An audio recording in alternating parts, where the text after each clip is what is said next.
Assalomu alaykum aziz tomoshabin. 100 plus dasturi orqali yana efir orqali ko'rishib turibmiz. Parlamentlararo ittifoq bosh kotibi doktor Martin Chungong janoblari bilan suhbatlashmoqchimiz. Muhtaram mehmon, sizni avvalambor davlatimizning eng yuksak mukofotlaridan biri do'stlik ordeni bilan mukofotlanganingiz munosabati bilan tabriklaymiz. Albatta bu davlatimizni o'sha xalqaro darajadagi imijiga qolaversa, mana shu xalqaro tashkilotlar, boshqa davlatlar bilan millatlararo do'stlik aloqalarini rivojlantirishga, hamkorlik aloqalarini rivojlantirishga hissa qo'shadigan eng hurmatli insonlarga taqdim qilinadigan bu mukofot. Ayniqsa alohida ta'kidlash o'rinliki, parlamentlar sohasidagi mana shunday xizmatlar uchun bu birinchi bor mana shu sizga taqdim etildi. Avvalambor tabrik va sizning aynan mana shu muhtaram yurtboshimizni tomonidan taqdirlanishingiz, ko'kragingizga u kishini mana shu orden taqib qo'yishidagi o'zingizni qalbingizdan o'tkazgan hislarni bir biz bilan o'rtoqlashsangiz. Thank you very much. First of all, Avvalo ushbu suhbatni tashkil qilganingiz uchun sizdan minnatdorman. Bugun ko'nglimdan o'tgan ba'zi fikrlarni izhor etishga imkon tug'dirmoqdasiz.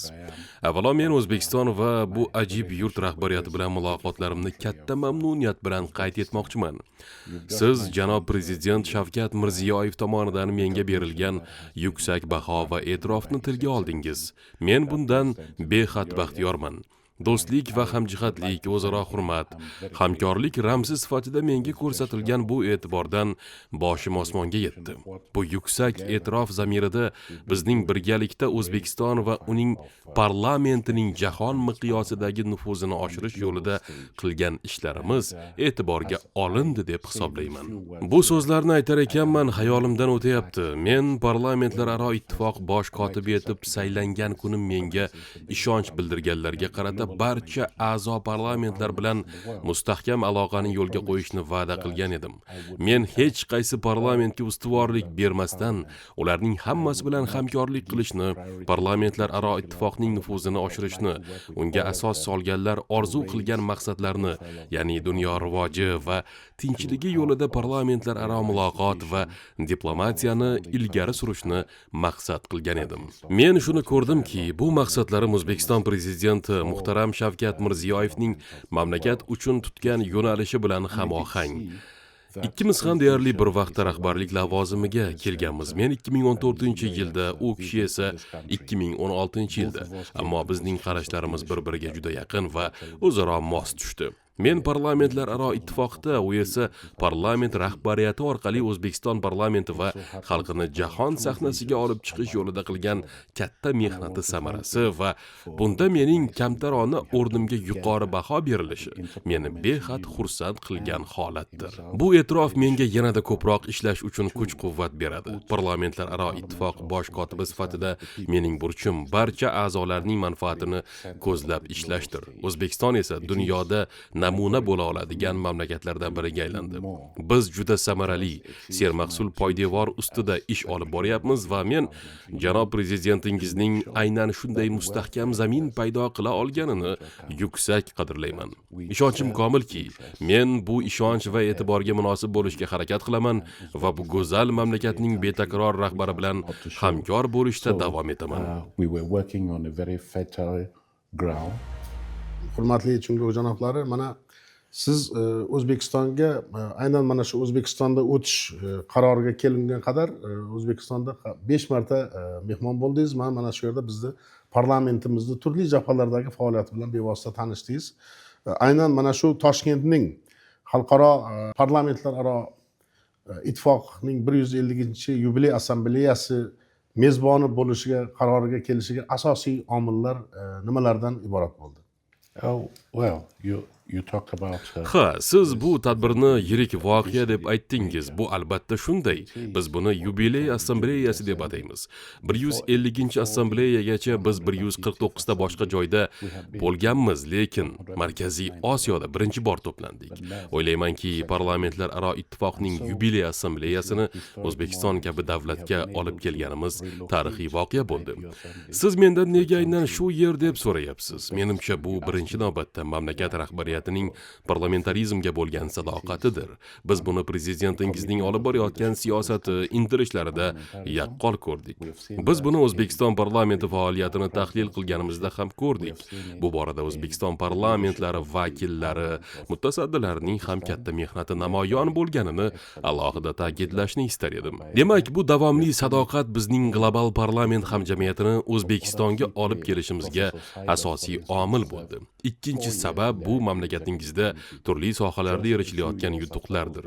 O'zbekistonda ko'rsatishga, ko'rishga, o'rganishga, namuna olishga arzigulik, ijobiy ishlar juda ko'p.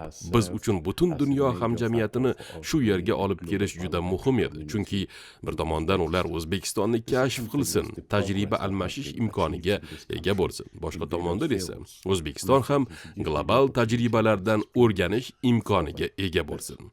Bu tadbir shunday bir paytda o'tyaptiki, hozirgi dunyoda tinchlikparvar ovozlar, tashabbuslar zarur va biz prezident Mirziyoyevni, xalqingiz yo'lboshchisini aynan shunday tinchliksevar tashabbuslarni, g'oyalarni ilgari surayotgan lider deb bilamiz va bugun ushbu tarixiy anjuman o'z ishini muvaffaqiyat bilan yakunlagan bir pallada bu fikrlarimiz naqadar to'g'ri ekanligiga yana bir bor amin bo'lib turibmiz. Biz parlamentlararo ittifoqning yubiley assambleyasini O'zbekistonda o'tkazishga qaror qilganimiz nechog'li asosli va oqilona qaror bo'lganini barcha birdek e'tirof etmoqda. Mana darhaqiqat assambleyaning Toshkentda o'tkazilishida Sharam yurtboshimiz Shavkat Mirziyoyevning hissasi katta deb o'zingiz ham aytyapsiz. Mana shu prezidentimizning assambleya minbaridan turib so'zlagan nutqlari. Siz mana shu nutqda aks etgan g'oyalar, tashabbuslar haqida o'zingizning fikrlaringiz bilan o'rtoqlashsangiz. Men prezident Shavkat Mirziyoyevning qarashlari parlamentlararo ittifoqning asosiy tamoyillari bilan uyg'un ekanini aytdim. Men bu mamlakat bilan aloqada bo'lib kelganimdan beri undagi o'zgarishlarni doimiy kuzatib boraman. Ijtimoiy tarmoqlarni diqqat bilan o'qiyman, televideniya orqali voqealarni kuzataman. Bu yurt taraqqiyotini muntazam tahlil qilaman.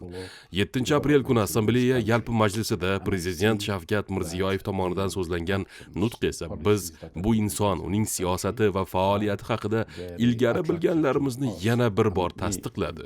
U kishi o'zining strategik maqsadlari va qarashlari parlamentlararo ittifoqning maqsad va tamoyillari bilan uyg'un ekanini aniq aytdi. Ya'ni u parlamentarizm g'oyalari bilan mos keladi. Prezident nutqida juda ko'plab misollar keltirdi. Agar ularning barchasini sanab o'tsak, bunga ko'p vaqt kerak bo'ladi, ammo ba'zilarini tilga olish joiz. Shavkat Mirziyoyev muloqotning ochiq fikr almashuvining hamkorlik asosida muammolarni tinch yo'l bilan hal qilishning qadr-qimmatini va muhimligini ta'kidladi. Bu ayniqsa G'azo, Ukraina va Afg'onistondagi vaziyat haqida gapirganida yaqqol namoyon bo'ldi. Shuningdek, men imkoniyatdan foydalanib, O'zbekiston, Tojikiston va Qirg'iziston o'rtasida yaqinda imzolangan 3 tomonlama tinchlik kelishuvi bilan tabriklamoqchiman. Men yaxshi bilaman, bu tashabbus aynan prezident Mirziyoyevga tegishli bo'lgan. Bu esa uning Markaziy Osiyodan boshlab butun dunyoda tinchlikni targ'ib etishga qodir yetakchi ekanini aniq ko'rsatadi. Bundan tashqari, u kishining odamlar manfaatlarini himoya qilish, barcha siyosat va harakatlar xalq farovonligi uchun xizmat qilishi kerakligi haqidagi qat'iy pozitsiyasi meni chuqur ta'sirlantirdi. Ayniqsa qashshoqlikdan farovonlik sari yurish zarurligini urg'ulaganida bu meni to'g'ridan to'g'ri ilhomlantirdi. Shuningdek, prezident barqaror rivojlanish haqida gapirdi va aynan ekologik jihatdan barqaror, ya'ni sayyoramizni asrashni nazarda tutuvchi yashil rivojlanish konsepsiyasini tilga oldi. Bu biz uchun juda dolzarb va jahon miqyosidagi ilg'or fikrlar bilan uyg'un bo'lgan tashabbus edi. Toshkentda o'tgan ana shu yubiley assambleyasini o'ziga xos jihatlarini nimalarda ko'rasiz? Mana misol uchun uning global dunyo va parlamentarizm uchun bugungi holatdagi ahamiyatini qanday baholagan bo'lardingiz? Bu sammit ilk bor Markaziy Osiyoda o'tkazildi. Nega aynan Toshkentda bo'layotgani haqida avval ham batafsil aytgan edim. Bu mamlakat yetakchiligi, erishilgan yutuqlar va bizning global hamjamiyatni bu yerda bo'layotgan voqealar bilan tanishtirish istagimiz tufayli. Shuningdek, biz bu orqali parlamentlar va parlament a'zolari dunyoni qanday qilib yaxshiroq tomonga o'zgartirishi mumkinligini namoyish etmoqchimiz. Shu bois bu sammitning Toshkentda bo'lgani qilgani men uchun juda qadrli. Biz birga ishlaymiz, chunki bir tomondan biz tashkilotimiz qo'llab-quvvatlaydigan qadriyatlar haqida fikr almashamiz. Boshqa tomondan esa bu qadriyatlar O'zbekiston kabi mamlakatda qanday amalga oshirilayotganini amaliy misollarda ko'ramiz. Bu yerdagi odamlarning do'stona munosabati, mehmon do'stligi, shuningdek, mavjud siyosat, bularning barchasi biz uchun muhim. Bu yerga kelish orqali global parlament hamjamiyati ham, O'zbekiston ham foyda oldi. Chunki shu o'tgan hafta davomida bu yerga kelgan 140 ta parlament delegatsiyasi mamlakat rahbariyati xalqqa qanday munosabatda ekanligini, bu yerdagi demokratiya bo'yicha erishilgan yutuqlarni ko'rishdi. Sizlar prezidentingiz rahbarligida katta taraqqiyotga erishishingizga guvoh bo'lishdi. Bir misol keltiray. Prezident Shavkat Mirziyoyev ham nutqida buni ta'kidlagan edi. Mamlakatda parlament rolini oshirish, unga kuchli vakolatlar berish haqida. Har kuni ham har qanday davlat rahbari ham o'zining ayrim vakolatlarini ixtiyoriy ravishda qonunchilik organiga topshirmaydi. Demak, bu sohada mamlakatingiz oldinga siljimoqda. Bu esa biz uchun quloqqa musiqa yangliq yoqimli, chunki bu parlamentlararo ittifoq tamoyillariga to'la mos keladi. Parlament deganda biz uni vakillik qiluvchi va inklyuziv, ya'ni barcha qatlamlarni qamrab olgan tarzda ko'rishni istaymiz. O'zbekiston bu borada ijobiy misol bo'la oladi. Masalan, sizlarda parlamentda ayollar vakilligi 37% bo'lishi bu juda yaxshi natija. Shuningdek, parlament tobora yosharmoqda. Men prezident Mirziyoyev bilan birinchi marta 2021-yilda uchrashganman. O'sha paytda biz parlamentda yoshlarni qo'llab-quvvatlash kampaniyasini endi boshlagan edik va men u kishidan janob prezident, iltimos, parlamentlararo ittifoqning bu kampaniyasini qo'llab-quvvatlang va unga hissa qo'shing deb so'ragandim. U kishi esa darhol xo'p deb javob bergan edi. Bugun ana shu va'daning natijasi parlamentingiz tarkibida yoshlar ham ko'pligida yaqqol ko'rinmoqda. Assambleyada ko'rib chiqilgan va qabul qilingan Toshkent deklaratsiyasi haqida ham gapirib bersangiz, uni mana shu bugungi parlamentarizmga va umuman parlamentarizmning kelajagi uchun qandaydir ahamiyatini qanday baholash mumkin? We had a vision. Men va hamkasblarim bu yerga kelib, global boshqaruvning muhim yo'nalishi, ya'ni ijtimoiy taraqqiyot va ijtimoiy adolatni qo'llab-quvvatlashda parlamentlar va deputatlarni safarbar qilish uchun yo'l xaritasi, bir reja sifatida xizmat qiladigan hujjat ishlab chiqishni xohladik. Axir parlamentlar va parlament a'zolari aynan shu ishga, yanada adolatli va teng jamiyat qurish, taraqqiyot jarayonida hech kim ortda qolmasligiga erishish yo'lida xizmat qiladi. Shu sababli biz uchun bu natijaviy hujjatda ana shu orzu intilishlar aks etishi juda muhim va tabiiy edi. Shunday ekan, biz bu hujjatning mazmunidan juda mamnunmiz. Uni 150-assambleya tomonidan bir ovozdan, hatto olqishlar bilan ma'qullangani biz uchun juda katta ahamiyatga ega. Endilikda biz bu hujjatni parlamentlarni ijtimoiy taraqqiyot va ijtimoiy adolatni ta'minlaydigan siyosatlarni ishlab chiqish, resurslarni ajratish bo'yicha yanada faol ishlashga undash vakolati sifatida ishlatamiz. Prezident Shavkat Mirziyoyev o'z nutqida aholining ijtimoiy himoyasini ta'minlaydigan mexanizmlarga ehtiyoj borligini ta'kidladi. U bandlik, yoshlar uchun ta'lim kabi tashabbuslar haqida gapirdi. Menimcha bu tashabbuslarning barchasi Toshkent deklaratsiyasida o'z aksini topgan. U shubhasiz prezident Shavkat Mirziyoyev nutqidan ilhomlanib yaratilgan desam, mubolag'a bo'lmaydi. Biz bu hujjat parlamentarizm fazilatlarini juda aniq ifodalagan deb hisoblaymiz. Unda parlamentlar global sahnada asosiy o'yinchi sifatida ilgari siljishi zarurligi, murakkab muammolarni hal etishda muhim rol o'ynashi kerakligi ochiq ko'rsatilgan. Shuning uchun biz ushbu assambleya ishtirokchilariga bunday muhim hujjatni qabul qilganliklari uchun chuqur minnatdorchilik bildiramiz. Bu hujjat uzoq yillar davomida mavjud bo'ladi. U bizning ishlarimizga ilhom bag'ishlaydi. Mana O'zbekiston 2017-yildan keyin mana shu parlamentlararo ittifoqdagi o'zini a'zoligini tikladi va qisqa muddat ichida biz o'ylaymizki, mana Toshkentdagi assambleyaga kelishildi, ya'ni o'zining qaysidir ma'noda o'rnini tiklab oldi, hurmatiga sazovor bo'ldi deb aytishimiz mumkin. Umuman mana shu nuqtai nazardan qaysi yo'nalishlar mana shu O'zbekistonda parlamentlararo muloqotni rivojlantirishdagi o'ziga xos bir jihatlarda namoyon bo'ladi deb o'ylaysiz? Umuman Toshkentning global parlament tashabbuslari uchun o'ziga xos bir maydonga aylanishi imkoniyatlari qanday? Yeah, well, a lot has happened. Ha, 2017-yilda O'zbekiston parlamentlararo ittifoqqa qayta qo'shilganidan beri juda ko'p narsalar sodir bo'ldi va guvoh sifatida ko'rganmanki, O'zbekiston va uning rahbariyatida parlamentlararo hamkorlik, parlamentlararo diplomatiya va umuman parlament hamkorligining samarasiga ishonch kuchli. Qo'limda ushbu 150-assambleya munosabati bilan nashr etilgan kitob bor. Men shunchaki kitob sarlavhasini o'qib berishni istayman. U O'zbekistonning qaysi nuqtada turganini tushunishga yordam beradi. U shunday deb nomlangan: Parlament yo'llari, parlamentlararo ittifoqdagi ovozlar solnomasi 2020-2023. Bu yerda ikkita jihat bor. Birinchidan, xalqaro jarayonlar va global jarayonlar xalq ovozini aks ettirish uchun parlamentlar va parlament a'zolari xalqaro maydonda ovozga ega bo'lishlari kerak. Bu parlamentlararo ittifoq tomonidan parlamentlar va parlament a'zolarining Birlashgan Millatlar Tashkiloti, Jahon savdo tashkiloti yoki boshqa global boshqaruv institutlari kabi xalqaro jarayonlarda ishtirok etishga ko'maklashish orqali amalga oshiriladigan parlamentlararo hamkorlikning bir jihatidir.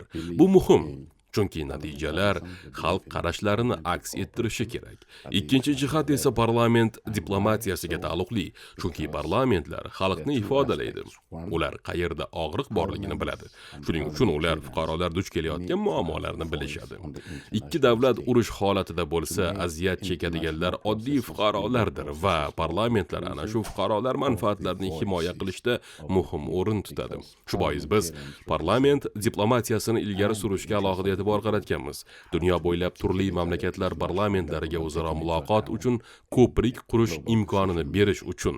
Shunday qilib bizda parlament diplomatiyasi mavjud. U hukumatlar tomonidan amalga oshiriladigan an'anaviy diplomatiya shakllarini to'ldiruvchi vosita hisoblanadi. Chunki xalqaro tartib shunday tuzilgan, ammo ishonch muhitini shakllantirish uchun parlamentning ovozi eshitilishi juda muhim va parlamentlararo ittifoq ana shu turdagi parlament diplomatiyasini targ'ib etishdan faxrlanadi. O'tgan yili ilk bor Armaniston va Ozarbayjon parlamentlari spikerlarini bir joyda yig'dik. Bu ikki davlat o'rtasidagi tinchlik jarayoniga hissa qo'shish, o'zaro munosabatlarni tiklash jarayonini tezlashtirish uchun. Bu tarixiy voqea edi. Bu ayni paytda 1889-yilda parlamentlararo ittifoq tashkil etilganida bunyodkorlarimiz Frederik Passy va Rendolf Kremer ta'kidlagan g'oyaga mos keladi. Urushga kirish kerak emas. Shunchaki ana shunday stol atrofida o'tirib, farqlar haqida bahslashish va umumiy yechim topish lozim. Ayni shu g'oya ikki Koreya bilan olib borilayotgan ishlarimizda asos bo'lmoqda. So'nggi bir necha yil ichida biz Koreya yarim orolidagi ikki davlat o'rtasida mukammalroq munosabatlarni tiklashga harakat qilib kelyapmiz. Bu assambleya davomida ham biz ular bilan muzokaralar olib bordik. Shimoliy Koreya parlamenti 5 yillik tanaffusdan so'ng parlamentlararo ittifoqqa qayta qo'shildi. Biz Yaqin Sharqni ham tilga olishimiz mumkin. Parlamentlararo ittifoq doirasida bu kabi muammolar, jumladan G'azoda bo'layotgan voqealar bilan shug'ullanadigan maxsus qo'mita bor. Shuningdek, Ukrainadagi mojaroni tinch yo'l bilan hal etishga qaratilgan maxsus ishchi guruhimiz ham mavjud. Qaysi joyda mojaro bo'lsa, qayerda keskinlik bo'lsa, biz parlamentlarni o'sha yerga borishga, parlament diplomatiyasini targ'ib etishga undab kelyapmiz. Bu menimcha juda ajoyib. Men shaxsan shunday tashabbuslarda ishtirok etganim uchun bu jarayonni bag'oyat qadrlayman. Masalan, Rossiya va Ukraina o'rtasida xalqaro darajada ham, boshqa jihatdan ham aloqa juda kam, lekin parlamentlararo ittifoq doirasida ular hamon muloqotda, chunki ular parlament diplomatiyasining ahamiyatiga ishonishadi. Bu biz uchun juda jozibali faoliyat. Biz Toshkentga ham aynan shuning uchun keldik, chunki bir hafta davomida sizlar parlament diplomatiyasining poytaxtiga aylandingiz. Sizlar barcha davlatlar uchun bu yerda yig'ilish, o'zaro muloqot qilish, qarama-qarshi fikrlar bo'yicha umumiy yechim topish imkonini yaratdingiz va biz bundan nihoyatda mamnunmiz. Toshkent forumi o'z nihoyasiga yetdi. Har holda mana shu forum haqida bugun qaysidir ma'noda bir fikrlar aytish mumkin. Umuman uning tashkiliy jihatlariga bir o'zingiz bahongizni bersangiz. Biz uni qanchalik kutilganidek tashkil qildik va uni mundarijasi, o'sha ishlarni tashkil qilish nuqtai nazaridan ishlarga o'zingizni bir bahongizni bersangiz. Thank you very much.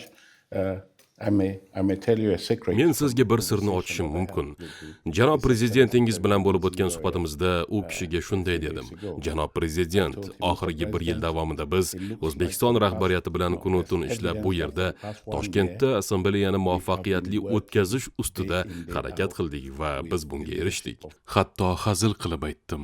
Janob prezident, bu jarayonda men ham o'zimni o'zbekistonlik, O'zbekiston parlamenti vakilidek his qila boshladim dedim. U kishi bu uchun sizga alohida tashakkur aytaman dedilar. Aslida biz so'nggi 1 yil davomida juda qat'iy va mas'uliyat bilan ishlaganimiz hisobiga erishilgan natijadir. Buni parlamentlaringiz rahbarlari, elchilarimiz to'la tasdiqlashlariga aminman. Assambleyani Toshkentga olib kelish bizda bu darajada katta ishtirok bo'lishiga boshida uncha ishonqiramagan edik, lekin natija a'lo, kutilganidan-da a'lo. Kuzatuvchilar va assotsiatsiyalangan a'zolarni hisobga olmaganda 140 ta milliy parlament ishtirok etdi. Bu juda katta muvaffaqiyat. Faqat shu emas, bu yerda yaratilgan shart-sharoitlar ham juda muhim. O'zbek xalqi va uning rahbariyati bu konferensiya muvaffaqiyatli o'tishi uchun barcha shart-sharoitlarni yaratdingiz. Konferensiya zali, transport, boshqa logistika masalalari. Lekin eng muhimi, biz bu konferensiya muvaffaqiyatini uning mazmunan bergan natijalari orqali baholaymiz. Biz yuqorida Toshkent deklaratsiyasini tilga oldik. Assambleya davomida yana bir qator muhim rezolyutsiyalar qabul qilindi va shulardan biri Falastin va Isroildagi vaziyatga oid edi. Bu yerda, aynan shu yerda aksariyat ovoz bilan Yaqin Sharqda Isroil va Falastin o'rtasidagi ikki davlat yechimiga bo'lgan sadoqatni tasdiqlovchi rezolyutsiya qabul qilindi. Bu juda muhim. Bu ham assambleyaning jiddiy muvaffaqiyati bo'ldi. Toshkent parlamentlararo ittifoq tomonidan ikki davlat yechimini qo'llab-quvvatlashdagi sadoqat qayta tasdiqlangan joy sifatida tarixda qoladi.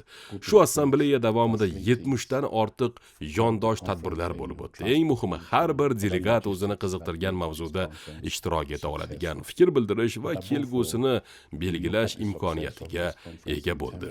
Biz masalan parlamentlarning metan gazi chiqindilarini kamaytirishdagi roli haqida ham muhokamalar o'tkazdik. Bir jihatdan nega parlamentlar bunga qiziqishi kerak deb o'ylashingiz mumkin, lekin ular bunga qiziqishadi, chunki metan chiqindilarining global isishga ta'siri bor va shuning uchun bu ham parlamentlarning iqlim o'zgarishi oqibatlarini yumshatishga qaratilgan vazifalaridan biridir.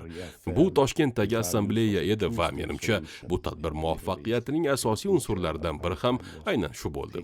Va shunday tadbirlar juda ko'p bo'ldi. Ushbu assambleya doirasida biz qator tarixiy voqealarni nishonladik, xususan Pekin deklaratsiyasi va harakatlar platformasining 30 yilligini. Bu hujjat gender tengligini ilgari surish uchun asosiy dastur hisoblanadi. Shuningdek, parlamentlar ittifoq doirasida ayollar harakatining 40 yilligi ham nishonlandi. Va shu munosabat bilan men aytib o'tmoqchiman. Sizlar, bu mamlakat rahbariyati bu jarayonda muhim va faol rol o'ynadingiz. Biz yoshlarning parlamentda ishtirok etishi bo'yicha kampaniyani aynan shu yerda, Toshkentda boshlaganmiz va men prezident Mirziyoyevdan bu tashabbusni qo'llab-quvvatlagani uchun g'oyatda minnatdorman. U bu kampaniyani qo'llab-quvvatlagan birinchi davlat rahbari bo'ldi. Ularning barchasi Toshkentda bo'lib o'tdi. Shuning uchun go'yoki har safar biz yangi kampaniya boshlasak, O'zbekistonga kelishimiz kerak. Chunki bu yerda bizda mustahkam poydevor bor.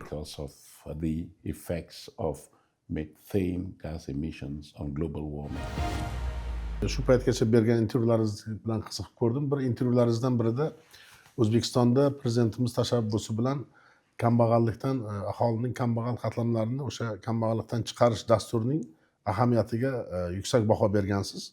Umuman mana shu bizning mamlakatimizdagi yana qanday tashabbuslarni parlamentlararo ittifoqning inson salohiyatini rivojlantirishga qaratilgan qadriyatlarga mos keladi deb e'tirof etgan bo'lardingiz.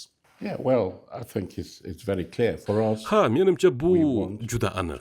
Biz uchun eng muhim masala parlamentlar xalq manfaati uchun ishlashini ta'minlash va biz bu yerda shunga guvoh bo'ldikki, prezidentingiz xalqning ehtiyojlariga javob berishda parlamentga ko'proq vakolat beruvchi konstitutsiyaviy islohotlarni ilgari surgan. Bu juda muhim omil. Prezident ta'kidlaganidek, qashshoqlikdan farovonlik sari dasturi xalq turmushini yaxshilash yo'nalishga xizmat qilyapti. Prezident har bir o'zbekistonlik uchun adolatli mehnat sharoitlarini targ'ib etishga alohida e'tibor qaratmoqda. Bu siyosatni olqishlash kerak. Bu tashabbuslar parlamentlararo ittifoq uchun ham muhim. Parlamentlararo ittifoqning vazifasi dunyo bo'ylab parlamentlar ana shunday xalq manfaatlarini ko'zlagan siyosatlarni qabul qilishiga ko'maklashish. Menimcha Toshkent anjumani barchamiz uchun o'zaro foydali o'quv jarayoni bo'ldi. Ha, va men shu yerda va'da beraman. Biz Toshkent deklaratsiyasini hayotga tatbiq etamiz. Biz mazkur rezolyutsiya haqida Birlashgan Millatlar Tashkiloti rahbariyatini xabardor qilamiz. Biz ijtimoiy rivojlanish va ijtimoiy adolat masalalari bilan shug'ullanadigan ixtisoslashtirilgan xalqaro tashkilotlarga ham xabar beramiz. Shunda biz parlamentlarni ushbu deklaratsiyada aks etgan orzu maqsadlarni amalga oshirishda qo'llab-quvvatlashimiz mumkin bo'ladi. We are going to inform the United Nations authorities. Parlamentlararo assambleyaning oxirgi kuni siz o'zingizni so'zingizda bir gapda aytdingiz. Mana shu tashkilotimiz o'z tajribasini yanada orttirib boradi. 77 ta turli uchrashuvlar orqali global kun tartibiga hissa qo'shdik deya ayta olamiz deb fikr bildirdingiz. Bu o'ziga xos mana shu yubiley assambleyasiga berilgan baho sifatida qabul qilsak bo'ladimi? Umuman xulosalaringiz haqida ikki og'iz to'xtalib o'tsangiz. Thank you. When I say our organization, Bizning tashkilotimiz deganimda, albatta gap parlamentlararo ittifoq va uning tarkibidagi 182 ta parlamentning bir butunligi demakdir. Parlamentlararo ittifoq aynan mana shu parlamentlar va ular orqali xalqlardir. Parlamentlararo ittifoqning haqiqiy egalari ham shular. O'zbekistonda olib borilgan muhokamalarning asosiy natijalari qanday bo'ldi? Gender tengligi bo'yicha, dunyoda tinchlikni mustahkamlash masalalari bo'yicha, parlament diplomatiyasi borasida, iqlim o'zgarishiga qarshi amaliy choralar borasida, yana sog'liqni saqlash mavzusida ham muhim uchrashuv o'tkazdik. Shuningdek, terrorizm va ekstremizmga qarshi kurash masalalari yuzasidan ham muhokamalar olib bordik. Bilasiz, bu mojarolarni avjiga chiqarayotgan bir hodisa va aynan parlamentlararo ittifoq doirasida biz bu mavzuni muhokama qilyapmiz va parlamentlarni terrorizmga qarshi samarali jalb etish uchun qanday harakatlarni davom ettirish mumkinligini o'rganyapmiz. Bizning yondashuvimiz profilaktik. Biz terrorizmni ildizidayoq bartaraf etishni xohlaymiz. Shu sababli biz zo'ravon ekstremizm haqida gapiramiz. Uni o'z vaqtida bartaraf etish kerak. Aks holda u to'liq shakllangan terrorizmga aylanib ketishi mumkin. Va men bir jihatga qayta to'xtalmoqchiman. Bu menimcha Prezident Mirziyoyev bilan ham fikrlarimiz bir joydan chiqadigan masaladir. Bu sun'iy intellekt va boshqa yangi texnologiyalardan foydalanish. Uning bayonotidan bu juda aniq ko'rinadi. Bu masala global hamjamiyatning diqqat markazida bo'lishi kerak. Shuning uchun biz Toshkentdan qaytar ekanmiz. Biz bu yerda juda ko'p narsalarni o'rgandik deb ayta olamiz. Chunki O'zbek tomoni bu masalalarda o'z pozitsiyasini yana bir bor tasdiqladi. Parlamentlararo ittifoq tomonidan, ya'ni 182 ta a'zo parlament, shu jumladan O'zbekiston ham bu muammolarning ayrimlarida bir nuqtaga qarayotganini ko'rdik. Menimcha bu muhokamalar orqali umumiy maqsadga qaratilgan birlik shakllandi. Albatta biz bu yerda realistik va pragmatik bo'lishimiz zarur. Bu yerda muhokama qilingan har bir masala yuzasidan to'liq konsensus bo'lmasligi tabiiy. Bu parlament tabiatiga xos holat, ammo eng muhimi biz ana shunday vaziyatlarda parlament diplomatiyasining fazilatlarini ilgari surishimiz lozim va aynan shu narsa Toshkentda namoyon bo'ldi. Biz bu yerdan juda mamnun holda qaytmoqdamiz, chunki mezbonlar juda samimiy bo'lishdi.